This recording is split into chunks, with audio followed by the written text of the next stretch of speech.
Em meio ao grande vazio do universo, a gente pode encontrar grandes complexos com misturas de gases e poeira.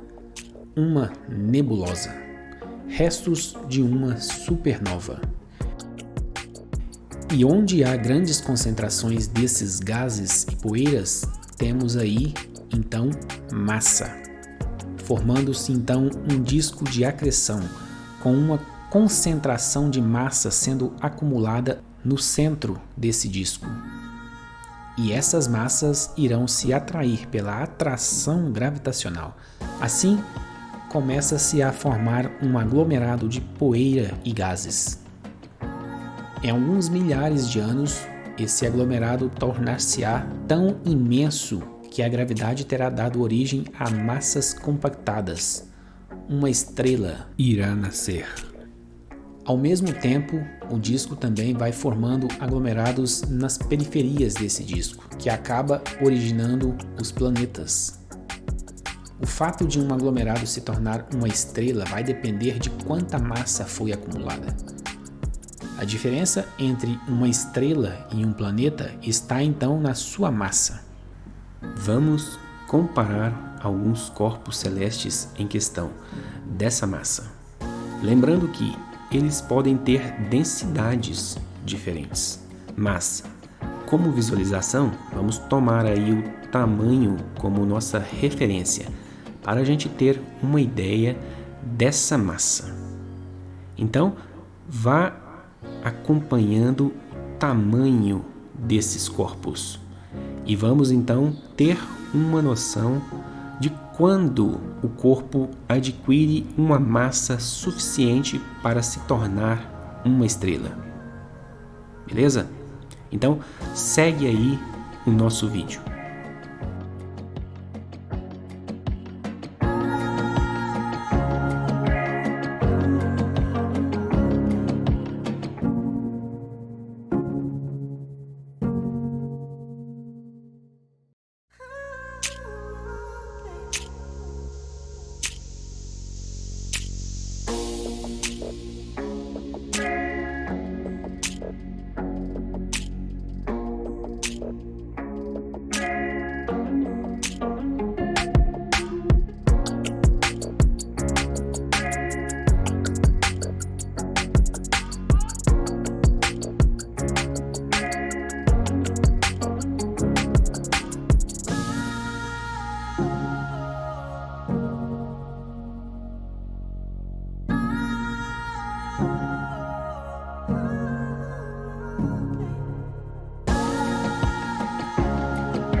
Então, a gente pode ter uma noção de que não é qualquer corpo, qualquer massa que se torna uma estrela. Tem que ser uma massa significativa. Então, uma estrela possui massa muito maior. E como consequência, essa massa terá então maior atração gravitacional sobre si mesma, o que irá gerar maiores temperaturas internas. O processo de atração de poeira e gases continua até que todo o material tenha sido absorvido pela estrela central do disco e até mesmo pelos aglomerados periféricos menores. O aglomerado central será aquele de maior massa, atingindo as maiores temperaturas internas e, portanto, o de maior energia cinética dessas moléculas. E essas moléculas de alta energia inevitavelmente sofrerão choques aleatórios. E chegará um momento em que sua energia cinética será suficiente para que essas moléculas em choque tenham seus núcleos fundidos, formando núcleos maiores. Essa é a fusão nuclear, responsável pela energia das estrelas. Sim, nesse momento acabou de nascer uma estrela. Uma estrela é o resultado de massa suficientemente capaz de iniciar uma fusão em seu núcleo. Devido à tamanha compressão, calor, portanto energia gerada pela força de atração gravitacional alcançada na aglomeração. Então é uma bomba nuclear explodindo, e ela não espalha o universo afora porque a sua gravidade continua a puxar a sua massa exterior para o centro. Então, a estrela é um equilíbrio entre uma fusão nuclear que tenta explodir o aglomerado, enquanto a força gravitacional atrai a massa para o centro. O problema é que quando o combustível que está alimentando a fusão, no caso o hidrogênio inicialmente, quando ele acabar, cessa-se a fusão de hidrogênio. Resta então a gravidade, e a massa começará a comprimir-se mais ainda, ganhando mais energia cinética, até que seja novamente suficiente para iniciar nova fusão do próximo núcleo de elemento agora maior. A esse processo de seguintes iniciações de fusão de novo elemento químico, damos o nome de sequência de queima de uma estrela. Então, a queima do elemento primordial, o hidrogênio, é conhecido como sequência primária. Depois, quando iniciar a queima do segundo elemento, teremos aí então uma segunda sequência, a sequência secundária, e assim sucessivamente. O problema é quando a massa não é suficiente para aumentar a pressão mais, ou seja, sem capacidade de gerar energia cinética suficiente para iniciar o próximo ciclo.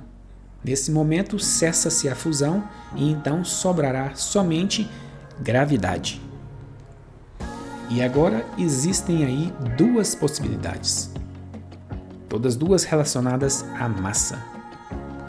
Ou a estrela comprime-se até um limite de sua força gravitacional, que não mais é suficiente para continuar comprimindo, e torna-se então uma estrela morta de alta densidade. Digo morta porque não consegue mais continuar como estrela, ou seja, reativar uma fusão nuclear da próxima sequência de queima. Ou ela pode ainda, tendo massa suficientemente alta, continuar a se comprimir de tal forma que sua gravidade aumenta tanto devido à sua alta densidade que forma-se então um buraco negro. Um buraco negro é a gravidade no seu limite, o pior pesadelo que se pode formar com a gravidade. É tamanha que o seu nome representa um ponto no espaço escuro. Escuro porque nem mesmo a luz escapa da sua atração. E é justamente por a luz ser puxada para dentro dele é que ele recebeu este nome. É um ponto negro, porque você não enxerga ele.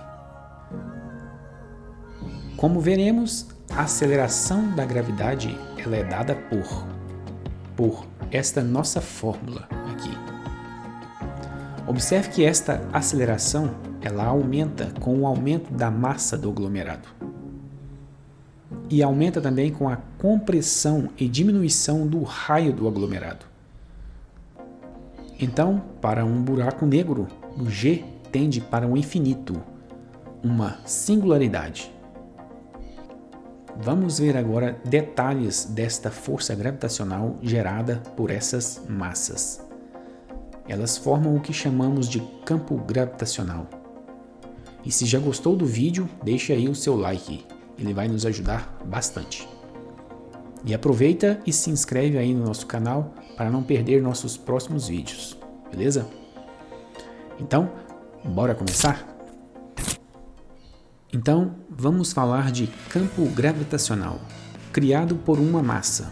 Então, toda massa tem um campo? Sim. Só que quando outra massa, mzinho, é posta neste campo, então mzinho fica sobre a ação da força gravitacional que surge entre as duas massas. Observe na figura 1 o esquema representando as linhas de força do campo gravitacional, criado por mzão. Vamos fazer algumas observações sobre essa intensidade deste campo. E observe que eu não estou falando da força gravitacional. Eu estou falando do campo gravitacional gerado por uma única massa. A força gravitacional surge somente quando uma segunda massa é posta no campo gravitacional gerado pela primeira massa. Observe também que as duas massas geram campo gravitacional. E quando a segunda massa estiver presente, os campos gravitacionais das duas estarão ambos direcionados para o centro de massas uma da outra. Seria algo do tipo isso aqui, ó. Aí sim, nesse momento surge a força gravitacional. Embora o campo gravitacional já existisse lá. Ficou claro? Então, a primeira observação para esse campo é que ele aumenta com o aumento da massa geradora, semelhante à força gravitacional. Massas maiores geram campos maiores. A segunda observação também é como na força. Olha só, o campo gravitacional diminui segundo a distância à massa geradora aumente. Como na força, o campo gravitacional também é atrativo. Qualquer massa posta nesse campo vai ser puxada para junto da carga geradora do campo. Agora, linhas de força representam apenas a orientação da força, em qualquer ponto do espaço em torno da massa geradora do campo. Elas não indicam o tamanho da força. Eu vou colocar alguns pontos aqui e nós vamos avaliar o que acontece com a linha de força e o que acontece com a força. Por exemplo, observe os pontos P1 e P2. Observe que a linha 4 e a linha 3 identificam a direção do campo gravitacional da massa geradora passando por esses pontos. Não falei nada de força, pois não existe uma segunda massa nessas posições. Observe que nós já dissemos que o campo diminui com a distância, não é mesmo? Então, observe que o campo em P1 e P2 são menores do que o campo em P3. Assim como o campo em P4 e P5 é menor do que o campo em P1 e P2. E, semelhantemente, o campo em P1 é igual ao campo em P2, pois possuem a mesma distância ao centro. Então, essa linha alaranjada é a linha de raio Rzão, onde qualquer ponto nessa linha terão o mesmo campo. Ficou claro? Agora, se colocarmos uma massa mzinho em P1 e a mesma massa mzinho em P5, observe a representação das forças. Eu coloquei duas massas mzinho iguais, variando a distância dessas ao centro da massa mzão. O campo em P1 é maior que o campo em P5, mas graficamente igual. Enquanto as linhas de força seriam iguais com observação para estarem mais afastadas, para distâncias maiores, mas cada linha em si não muda, é uma linha igual. Tem autores que até costumam representar essa linha indo afinando à medida que a distância vai aumentando, simbolizando a diminuição do campo. Eu mesmo não faço isso, não acho prático. Mas já a força, observe que a força em P1 também é maior que a força em P5. E graficamente ela é representada aí por um vetor maior. E essa representação gráfica do vetor, sim, ela é prática.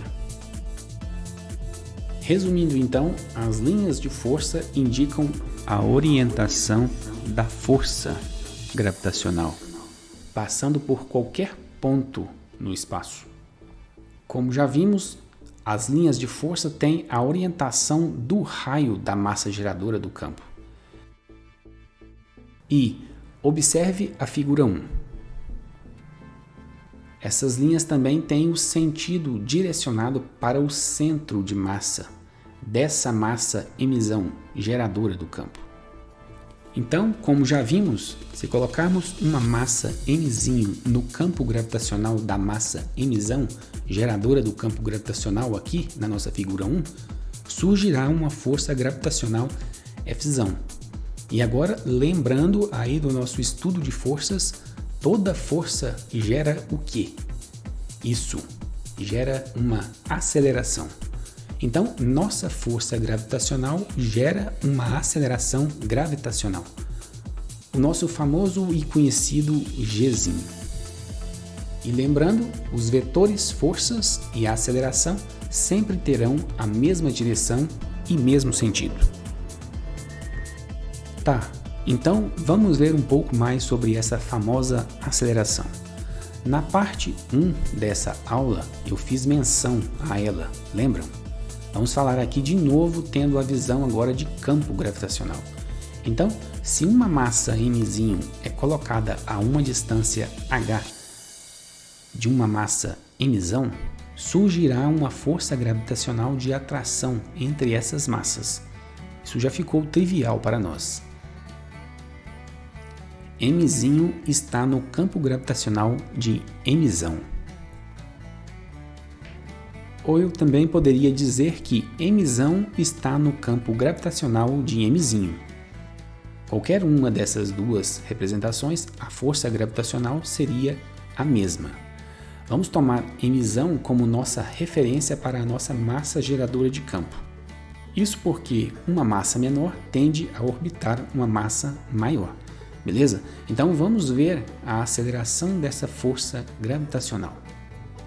Nós temos a lei de Newton da atração gravitacional e temos a segunda lei de Newton para uma força aplicada sobre uma massa, que gera uma aceleração na mesma direção e mesmo sentido. Tanto a segunda lei de Newton quanto a lei da atração de Newton devem me dar a mesma força. Logo, eu posso igualar estas duas leis. O que me dá a seguinte expressão ao isolar a nossa gravidade. Como Gzão e Mzão são constantes, a aceleração gravitacional é função exclusiva da distância, distância em relação ao centro de massa. Observe esta tabela. Ela nos dá os valores da aceleração gravitacional nas superfícies dos planetas do nosso sistema solar, incluindo também o Sol e o da Lua. Observe então que a gravidade em Marte ela é aproximadamente 3 vezes menos do que aqui na Terra. Na Lua é aproximadamente 6 vezes menor, enquanto no Sol aproximadamente 28 vezes maior. Certo? Então, observe novamente a nossa fórmula obtida aqui para o G. D refere-se à altura a partir da superfície ou mesmo na superfície, pois toda a massa interna à superfície de Mzão foi responsável pelo campo gravitacional existente na posição em questão.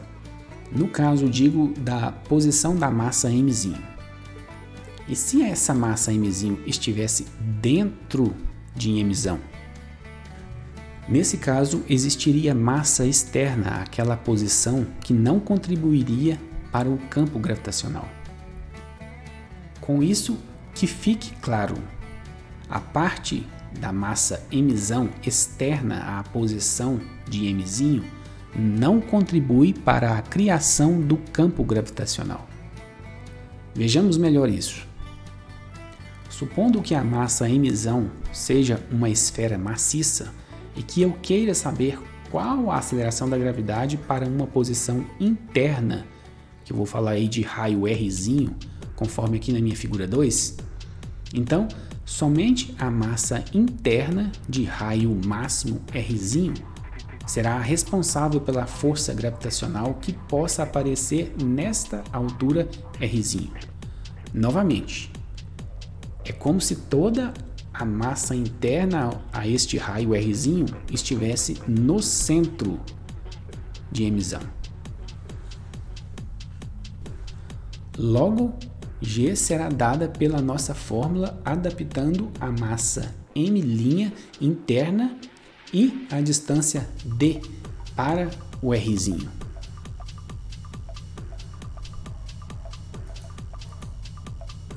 Agora, eu disse que é uma esfera maciça. Vamos pensar nisso. Então, até chegar no raio Rzinho, a massa efetiva vem aumentando.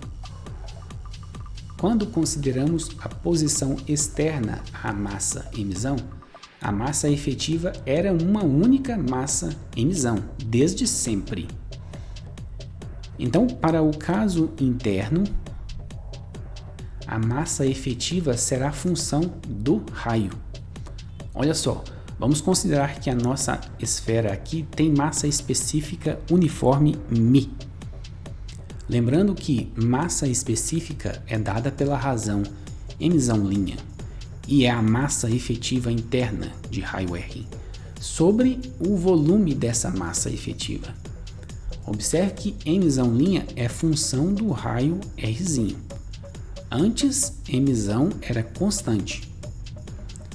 Se sabemos qual é o volume da esfera, e observe que depende do raio Rzinho, manipulando podemos achar uma representação de emisão' em função do raio Rzinho.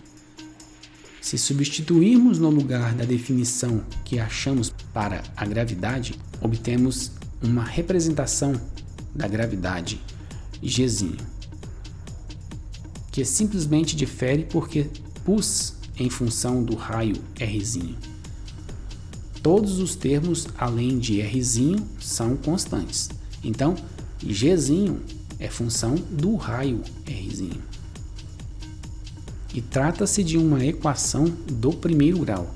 Então, a aceleração Gzinho vai aumentar enquanto o raio aumentar. Se você olhar para o valor obtido antes, você vai perceber que Gzinho diminuía com o aumento da distância D. Vamos ver graficamente? Observe então que para uma posição interna, Gzinho depende do raio como uma função de primeiro grau, onde Rzinho pode ser menor do que Rzão, pois emisão', a massa interna efetiva, era também função do raio. E ao substituir emisão', sobramos com a equação do primeiro grau, aqui no gráfico chamado de Rzinho igual a x.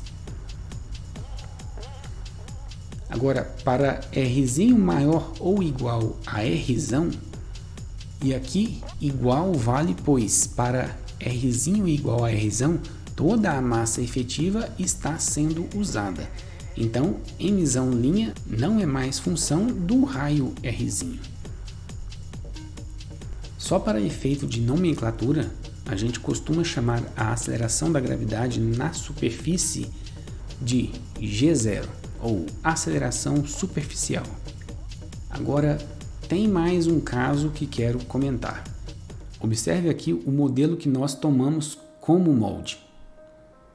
Observe que as massas estão paradas nas posições. Mas e se emisão tivesse alguma rotação?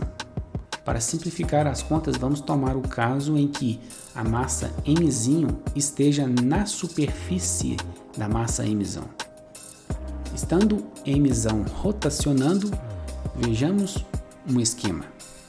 Para uma massa esférica de raio Rzão e massa Mzão, em rotação em torno do eixo YY', com velocidade angular constante, há uma massa a uma latitude que eu vou chamar aí de φ em relação ao eixo do equador. Então, a massa A tem um movimento circular uniforme de raio Rzinho em torno do eixo YY', beleza? Observe então que A sofrerá uma força de atração gravitacional F direcionada para o centro de Mzão, mas há um movimento de rotação em torno do eixo YY', que é garantido por uma força centrípeta. Essa força centrípeta é uma das componentes de Fzão. Mas esse mesmo movimento de rotação gera a força centrífuga, que joga a força peso para fora da nossa direção CA, formando uma componente peso aparente, que eu vou chamar aí de pesão, deslocada da sua posição normal, que deveria ser a direção CA. Assim, o vetor força gravitacional Fzão é a soma vetorial das duas componentes força centrípeta e peso aparente. Beleza? Então, tome essa soma vetorial como nossa equação de análise vetorial. E agora, atenção! Peso aparente e força centrípeta são componentes de Fzão. Observe que à medida que a latitude φ varia, a direção de Fzão varia e, portanto, a direção das componentes de Fzão também. Se, por exemplo, φ é igual a zero, então A está sobre o equador, assim como suas componentes. Vamos então desenvolver nossa equação vetorial? Observe a expressão que obtemos para a nossa aceleração da gravidade. Observe só para comparar com a definição sem rotação que se não houvesse rotação, não existiria a componente força centrípeta, existiria só a componente peso, e o peso não seria aparente, ele estaria exatamente na direção CA e, portanto, teríamos exatamente a definição de antes. Como dissemos, o peso aparente e a força centrípeta são componentes da força Fzão nessa nossa equação vetorial. Se a nossa latitude φ fosse igual a 90 graus, que seja norte e que seja sul, observe que teremos A sobre o eixo de rotação e, portanto, o raio da força centrípeta seria zero. Logo, não existiria força centrípeta para A sobre o eixo YY'.